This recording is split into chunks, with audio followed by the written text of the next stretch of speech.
Hello students, I welcome you all to Shiv Chhatrapati Shikshan Sanstha Sant Tukaram National Model School Latur. These are the online sessions of 2021-22 batch. I am your teacher Mr. Sachin Suryanshi. I will be teaching here class 4 social studies. So let's start.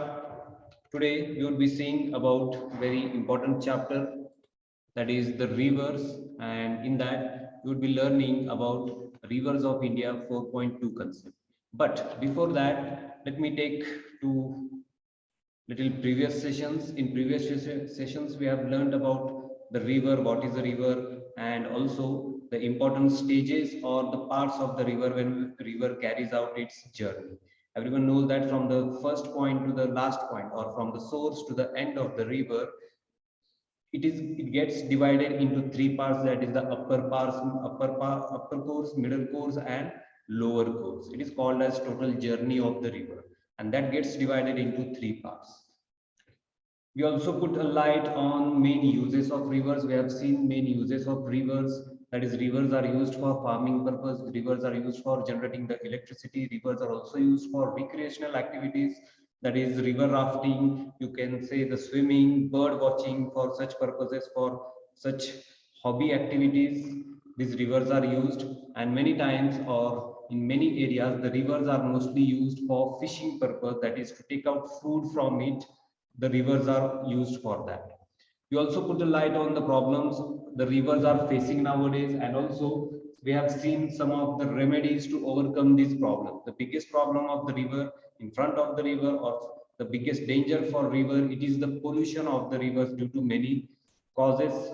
And we have also seen the remedies and how to stop the pollution of rivers in previous sessions. Now in these sessions, what we are going to see, we are going to see the main India's rivers, which are the main rivers of India that are flowing in our India. There are so many rivers in our India. We are going to see a few main rivers. Along with it, we are going to see the tributaries and distributaries of main rivers. Also, the sources and features of main rivers of our India, and some of the main uses of Indian rivers. So basically, the rivers of India gets divided into two categories. It is based on their origin. Actually, the drainage systems of India are mainly controlled by broad relief features, or that are broad relief features, or you may say the physical features that are present on the subcontinent of our India, that is the land surface. And accordingly, the Indian rivers gets divided into two parts. It is based on their origin. The first one, or the first category, or the first uh, dividation, or you may say the first thing, it is the Himalayan rivers, and the second one is the peninsular rivers. You can see here in the adjacent picture the rivers which are starting from the Himalayan mountains. These rivers are called as the Himalayan rivers, and the rivers which are starting in this peninsular India, these rivers are called as the peninsular rivers. Based on their origin, all the rivers of our India are categorized into these two categories. So, but still, there are some different concepts regarding these rivers. These are not only the Himalayan rivers and peninsular rivers. There are many differences in these two rivers. So we would be seeing that apart from originating from the two major physiographic regions of our India, that is the peninsular India and Himalayan northern mountains, these rivers these are different from each other in many ways. Okay, some of them are called as non-perennial rivers, and some of them are called as perennial rivers. Now, what is mean by perennial rivers and non-perennial rivers? Most of the Himalayan rivers are called as perennial rivers because they have water in them throughout the year, because they receive water from rain as well as the melted snow and the glaciers from the lofty mountains. They have water in them throughout the year. The Himalayan rivers also have long courses from their sources to up to the sea. They perform during this duration, or during this journey, they perform a very intensive type of erosional activity in their upper course, and with it they carry huge load of silts and sand, which they deposit. They will deposit either in the valley regions or in at near the mouth of the river, and hence these Himalayan rivers are forming a very big kind of deltas there. The best example is the Sundarban Delta, that is formed by one of the Himalayan river, that is Ganga and Brahmaputra.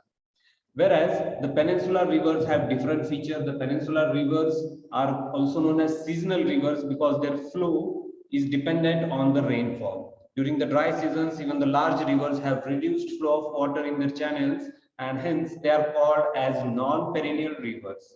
The peninsular rivers don't get water from the melted snow, as snow is not available in this peninsular India because the mountains are not that high as like the Himalayan mountains. So the main source of peninsular rivers, it is dependent only and only on the rainfall. So that's why they are called as non-perennial rivers, because they are not having water in them throughout the year. Whenever dry season is there, the level of the water of non-perennial rivers or the peninsular rivers, it becomes less or it gets decreased in the dry seasons. The peninsular rivers are also having shorter and shallower courses. They are not deep as much as like the perennial rivers that are coming from the Himalayan mountains.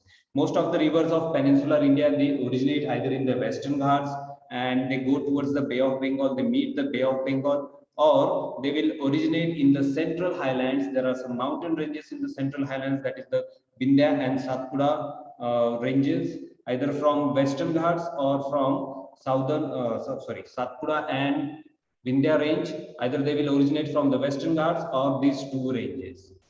So today we have seen a main difference between the perennial rivers and non-perennial rivers.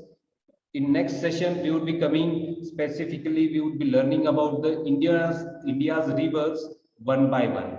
So stay tuned, subscribe to our channel.